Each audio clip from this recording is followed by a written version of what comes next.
التقوا د لوړو زده کړو مؤسسې ستراتیژیک پلان. التقوا د لوړو زده کړو مؤسسې ستراتیژیک پلان کمیټه د 1993 کال د لیندۍ په میاشت کې د علمي شورا لخوا رامنځته شوه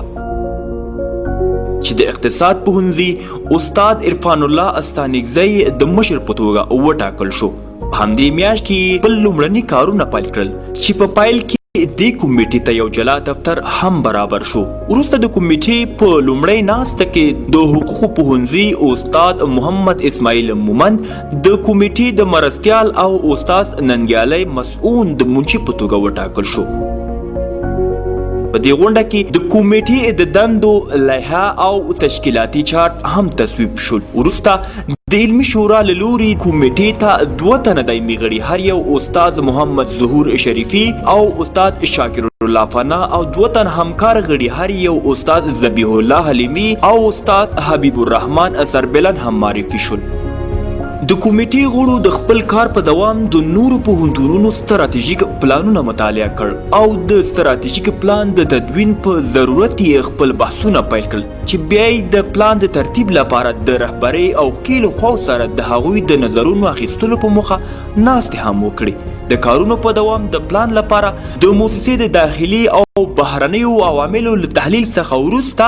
د پیاوړتیا او کمزورتیا ټکي پیدا او له مخې فرصتونه او ګواښونه په ګوته شول چې له اوږدو بحثونو وروسته یې پوښتنپاڼې ترتیب او ښکیلو خواو ته یې ولېږل شوې. وروسته د علمي شورا د پریکړې پر بنسټ کله چې استاد عرفان الله استانکزی د اقتصاد پوهنځي د رئیس په توګه وټاکل شو، نو د علمي شورا د پریکړې پر اساس استاد ننګیالی مسعود د پلان او پالیسۍ د کمیټې د مشر، استاد محمد ظهور شریفي د کمیټې د مرستیال او استاد شاکر الله فنا د کمیټې د منشي او عرفان الله استانکزی د دایمي غړو په توګه وټاکل شو.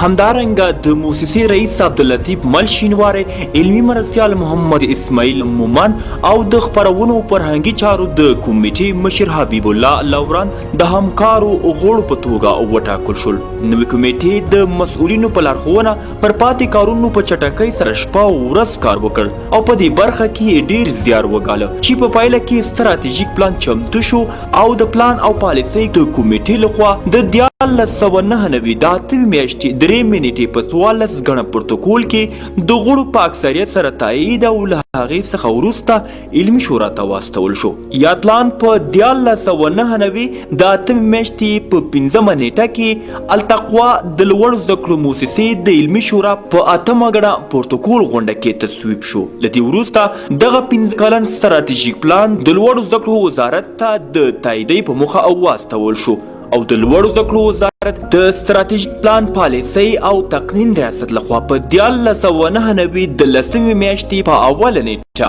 په 11 غاڼه کې تایید او یادې مؤسسې ته راوستول شو. التقوا د لوړو زده کړو مؤسسې رهبري د ستراتیژیک پلان کمیټې په ملتیا ژمنه ده چې په راتلونکي 15 کلونو کې یاد پلان تطبیق کړي. سو یاده مؤسسه په راتلونکي 15 کلونو کې د لا زیاتې پراختیا او پرمختیا شاهد واوسي. التقوا د یو ډاډمن راتلونکي پر لور.